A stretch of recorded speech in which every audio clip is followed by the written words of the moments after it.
nze Kimuli Godfrey Magunda mutabani wa Ventino Magunda ebuwenda buddu Mansimbi Director KPJ Dream Goals Consult Limited.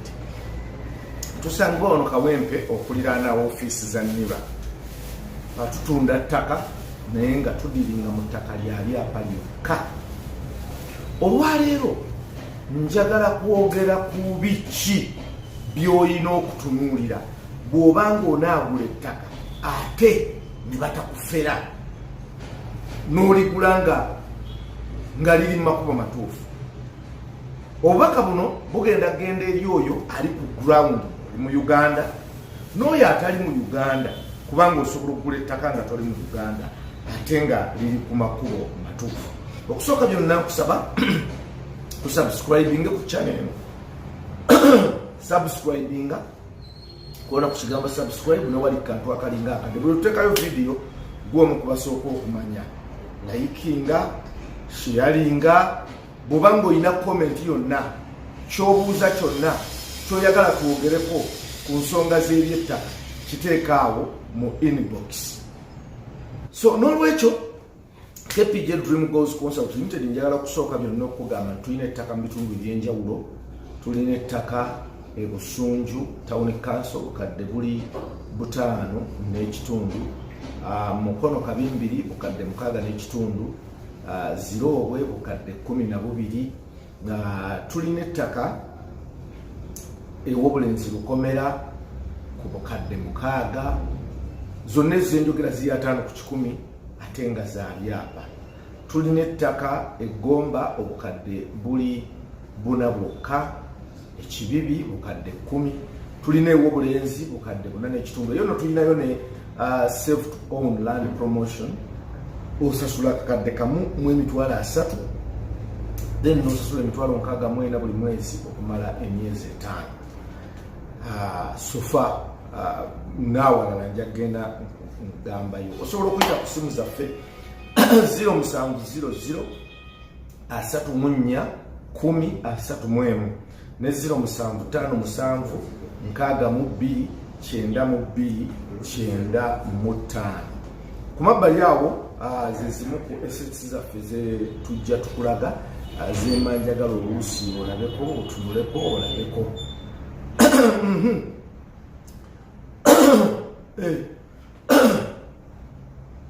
Njagala kwogera ku ttaka biki by'olina okutunuulira eri omuntu yakuguza oba kampani ekuguza. Okusooka byonna ntera kubagamba nti tutunda byapa era kukubiriza onoonye nnyo ettaka nga lya kyapa. Lisobola okubaamu obufere weewaawo, naye ettaka ery'ekibanja ate obufere bungi nnyo okusinga ku ttaka ly'ekyapa. Okusooka obusoosi bw'obanga onaagula kibanja bwetaaga okumanya ani nannyini kyo, then omanye nannyini ttaka ekibanja ekyo kwe kitudde. Ate kati awo obuzibuze ekibanja n'ettaka byebiriwa.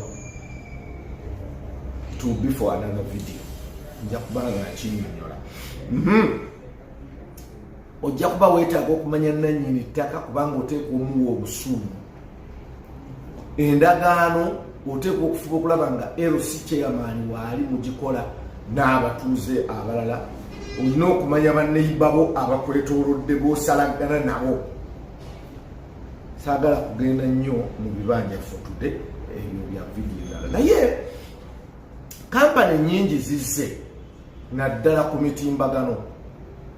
Zaaliyo ku Facebook naye kati ku TikTok kampani nnyingi ziranga ettaka, abantu bangi balanga ettaka.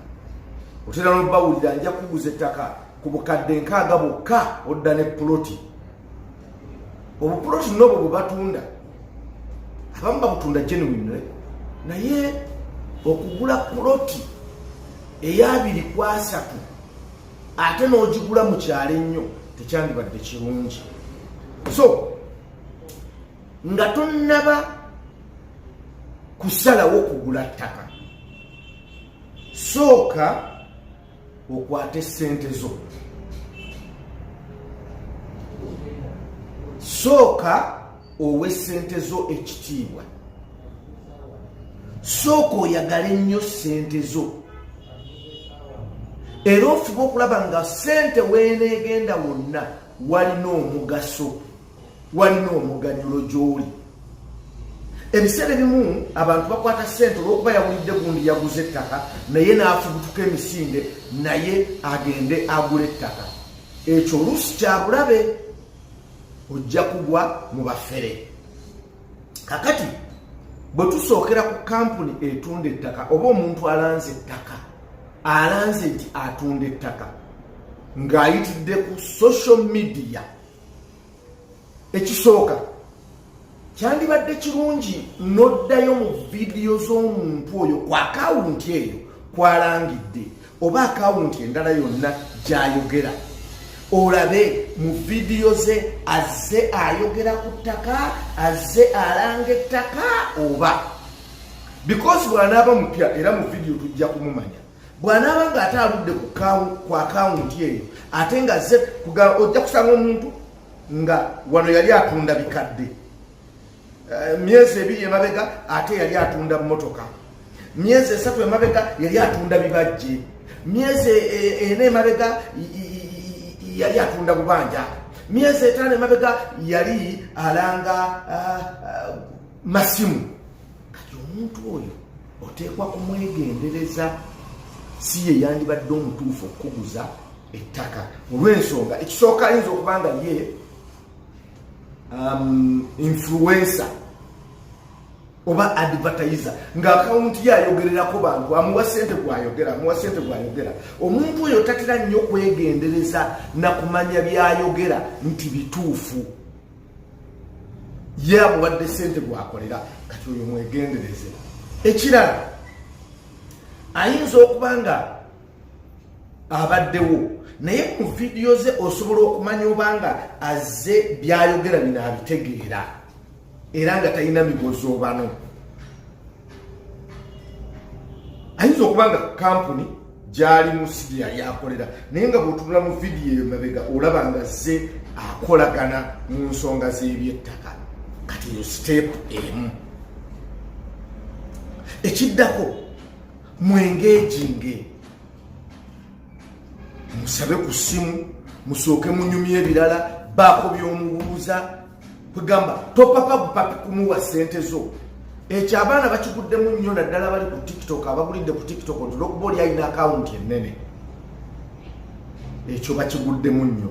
Kakati omuntu oyo osobola okumusaba ku certificate of registration, trading license, mubuuze wasangibwa. Bw'obanga oli mu Uganda obanga olina omuntu asobola okukuggira mu Uganda, manya omuntu oyo woofiisi waakolera. Kiyinza obutakola nnyo naye nakyo kikulu okumanya ku location eyo gy'ayogera amazeewo bbanga ki. Ayinza okuba mupya naye nga kampuni yakatandika, naye ayinza okuba nga myezi 2 yali wano, myezi 3 yali wali, myezi 4 yali Kawempe, myezi 5 ali Buloba, myezi 6 ali Busunju, myezi 5 ganga tali steady.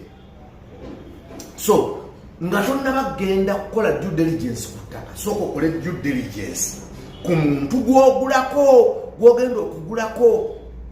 Bwe bakubuulira kati for example fe tusangibwa Kawempe okulina na ofiisi za NIRA, tuzze twogerawo, jangwe Kawempe ffe nga tetumanyi. Weetooloole, buuza ku baneiba, kampani bweti ne bweti mugimanyi. Tuga ku kizimbe kwe tugamba nti kwe tuli, buuza abaliwo biki bye mubawulirako, because bwe wabanga wabadde wabeerawo obuvuyo poliisi zirwanagana era ojja kukimanya, ojja kukimanya. So kola due diligence ku muntu akuguza, mwetooloole nga tannakumanya, abuuza baneiba abantu abo mubamanyi, kampani eyo ogiwulirako ki, ebintu ebifaanaganako bwe bityo. Kakati ekirala, oli wa ddembe bw'oba omaze okumanya biri ebyebweru, yingira mu woofiisi. Era bw'onootunuulira woofiisi, n'otunuulira furniture, n'otunuulira ebirimu, ojja kumanya nti ddala eno woofiisi, oba eno woofiisi. Kikukakatako dembe okubuuza certificate of registration dembe naye ate oli bw'aba yagifuna ku nassa ensangi zino certificate of registration ziba ne backcode ndowooza ne trading license bw'oba ne backcode scanner ku simu yo gw'oli olugikulaga tunuzaamu backcode scanner ejja kulaga nti eno kampani emanyiddwa.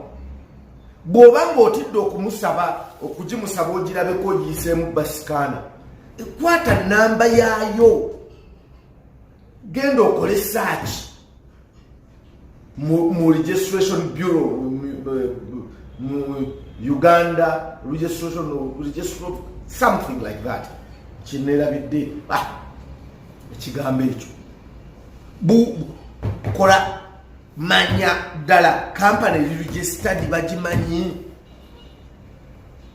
kyekimule ku trading license.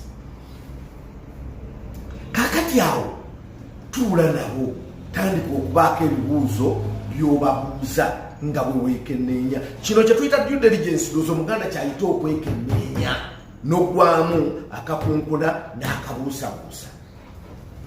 Bwe baba bakumaze okubuulira ettaka wa gye liri bakututteyo tonnasasula kuba oli waddembe ogenda n'osasulirawo nga weekakasizza, oli waddembe obutasasulirawo, oli waddembe okudda n'oddayo ku ttaka ne weebuuza nti abantu bwe bati mubamanyi ku ttaka lino batera okujjawo. Lwakuba nti ate ekyo bw'oba okibuuza ogenderera osobola okusanga banneyiba ku ttaka nga baate balina buyinyimbiranye yaabwe ku bantu bano abatunda. Kati ekyo nakyo kigenderera but kikuyambako era n'oli bw'aba nga alina mbiranye ojja kukimanya, tojja kubuuza bantu bataano bonna nga balina mbiranye because 10 terikyawo. Okitegedde? So tomala gappakuka. Ekirala bwe bakugamba nti ttaka lya kyapa lyogula, abantu bano oli waddembe basaba block number ey'ettaka kwe litudde ne plot number n'amanya ettaka mwe liri. Kati genda okole kye tuyita search mu land office eya district eyo ettaka mwe liri. Bajja kuba bakubuulira obikompeyalinge bano bye bakugambye oba bifaanagana ne byojje mu land office, kubanga naffe abatunda kye tusookerako. So si kirungi kuddeyo muli bafere lwafuuka luyimba. Bino by'oteekwa okumanya ne weegendereza. Kakati ekyo nga kiwedde, ebyapa bwe bakikuwa nakyo nga kikyo omaze okusasula bakwadde ekyapa kyo era okwekakasa era oddayo okole search ku kyapa kyo.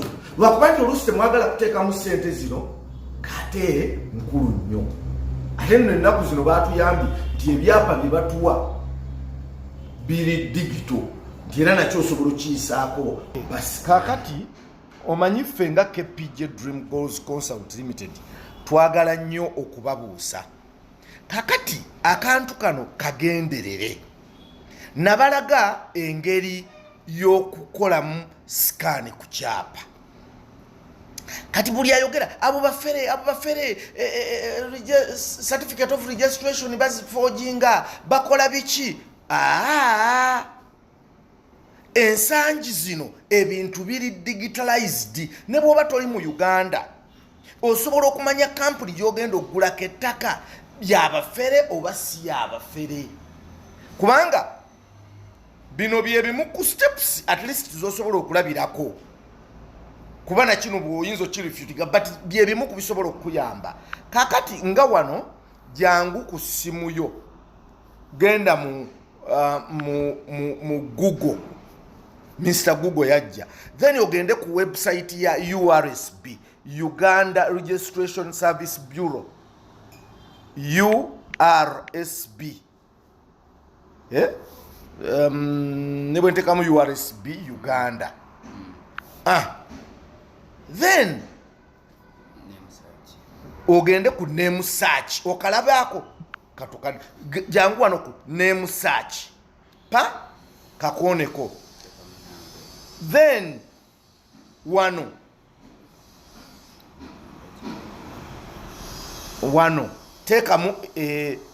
teekamu erinnya lya kampuni gy'oyagala okusaakigako. Kati in this case ffe twagala kwogera ku KPJ. Jangu wano business entity oba name.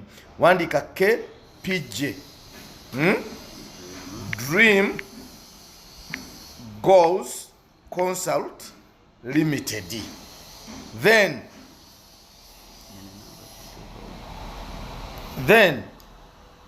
oteekemu wano ennamba eno eri waggulu ogirabe ensiwuufu eri 10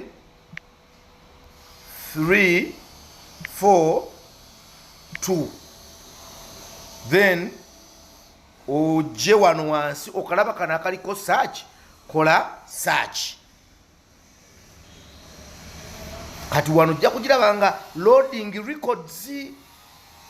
Wano eba ekunoonya kana akantu kano okalaba akaliko loading records ebeera ekunoonya.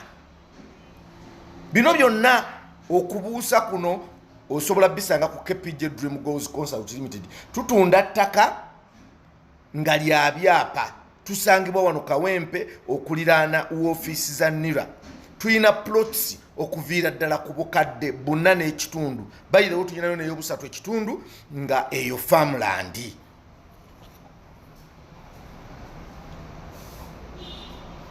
Nakaluddewo. Kijja kutwalamu akadde.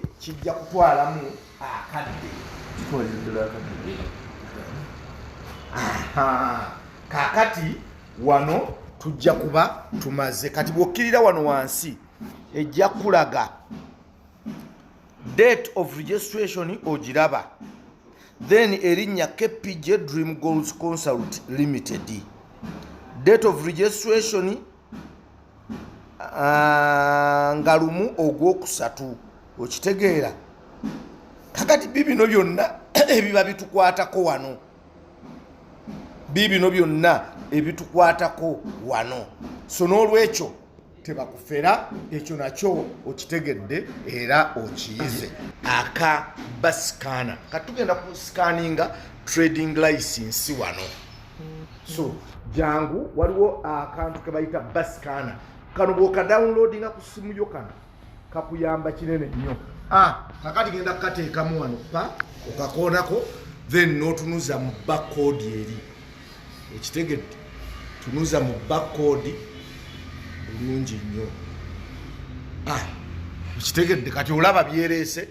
Name KPJ Dream Goals Consult Limited, Division Kawempe, Parish Kazowad, Village Bombo Road, Grade 1, Business Nature Agencies. Okitegedde? So kakati bino ebintu ffe tetuteebereza biteebereze, tetugwamu bigwe. Eyo ye KPJ. Ne bwe kiba kyapa era kibeera bwe kityo. So ebyo byebimu ku bye muteekwa okumanya era musobola bimanyira wano ku KPJ Dream Goals Consult Limited.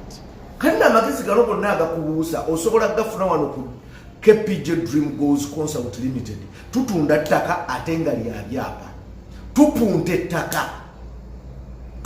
Tugoba ku byapa bw'obanga ettaka lyo lyagalako ekyapa. Tuzimba amayumba. Tutaawulula enkayana ku ttaka. Mukadde wammwe yafa, muzadde wammwe yafa, temumanyi bwe mugenda kutandika zetwandise letters of administration musobole okugabanya ebintu byammwe mu butuufu bwabyo. Ezo ensonga zonna tuzikola. Batuyita KPJ Dream Goals Consult Limited. Tusangibwa wano Kawempe okuliraana ofiisi za NIRA. Beeranga ku YouTube channel no kubanga amagezi n'okuyiga tebiggwaayo. Bituleeta every now and then.